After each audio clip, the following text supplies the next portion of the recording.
अच्छा, नाम की भी बड़ी विचित्र है। कहीं कहीं ऐसा होता है कि नाम नहीं ले सकते। यदि मान लो ससुर का नाम कुछ है और बहू ने नाम ले दिया तो सास आगे चढ़ बैठेंगे, शर्म नहीं आती, कलेशनी नाम लेती है। ऐसे एक गांव में ऐसा ही हो गया। एक की नई नई शादी हुई और शादी हुई तो वो बहू आई। अच्छा, ससुर का नाम था मक्खन,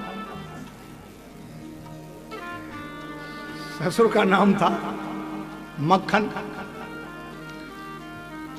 उनके यहां होती थी 4 5 6 10 भैंसें, तो दही जमता था और जो है वो मक्खन बनता था।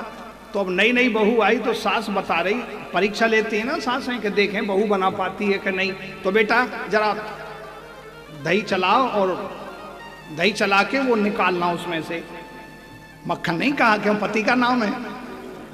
बोले ठीक है। तो अब सास पहले चला के बताया दही। आजकल तो वो मशीनें चल गई, मिक्सी से बनता है, लेकिन पहले हाथों से चलता। हाथों से आज भी जो दही बनाता है, बिलोता है, उसको कोई भी बीमारी नहीं हो सकती। यदि है तो बिल्कुल ठीक हो जाएगी।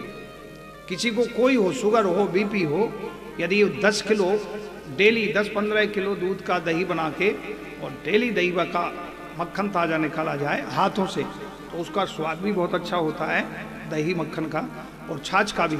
और शरीर इतना अच्छा रहेगा कि 10-20 हज़ार आप जिम में जो दे रहे हो और कुछ असर नहीं पड़ रहा है, पैसा और खर्च हो रहे हैं, तो वो आपके जिम के पैसे बचेंगे। और दूसरा, उन पैसों से आप बहुत तीर्थ यात्रा कर सकते हो, गौओं की सेवा कर सकते हो, संतों की सेवा कर सकते हो, वो आपका शरीर स्वस्थ रहेगा।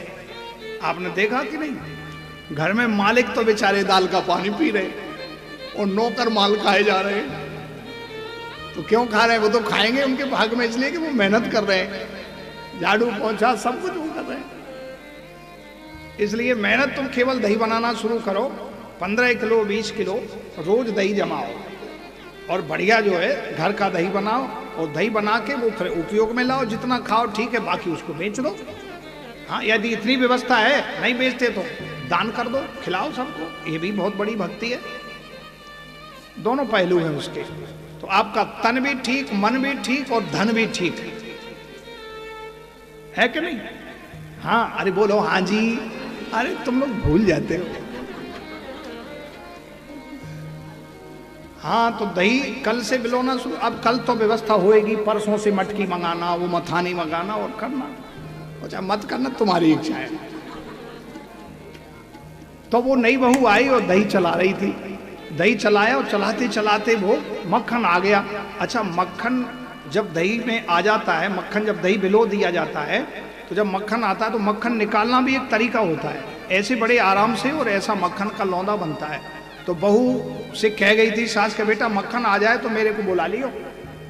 सास बैठी दरवाजे पे अपने पड़ोसनों से बात कर रही, हमारी बहू बड़ी अच्छी है, छाछ बनाती, दही बनाती। तब तक आ गई वो नई बहू, बढ़िया नई नई चूड़ी पहने, साड़ी पहने, मांग भरे और दौड़ती, माँ जी मक्खन आ गया, मक्खन आ गया। एकदम से, अरे तेरे सत्यानाश हो जा, कुलच्छे ने और दुनिया भर की बात। माँ जी मैंने क्या गलती करी? क्या गलती करी? जो नाम ले रही वो नाम तो तेरे ससुर का है।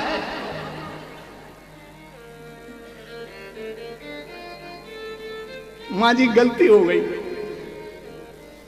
मेरे को पता नहीं, तेरे को पता नहीं, आगे से मत लेना, ठीक है। अब 2-3 दिन तक मक्खन बनाया।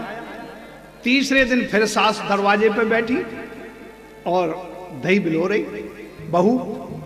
और दही बिलोते बिलोते जब इसमें जब एकदम से आ जाता है, मक्खन आ जाता है, तो वो मक्खन निकालना सास का काम था। अब बहू दौड़ती हुई आई, माँ जी।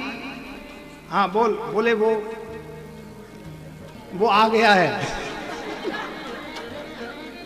बोले क्या आ गया है? बोले वो आ गया उसमें। अरे किसमें? बोले ससुर जी आ गए मटकी में। बोले मटकी में ससुर जी आ गए। सास हंस गई। तो नाम का बड़ा, कहीं कहीं नाम लेना बड़ा विचित्र हो जाता है। वैसे मर्यादा है, तो मर्यादा का काम जो है अच्छा होता है।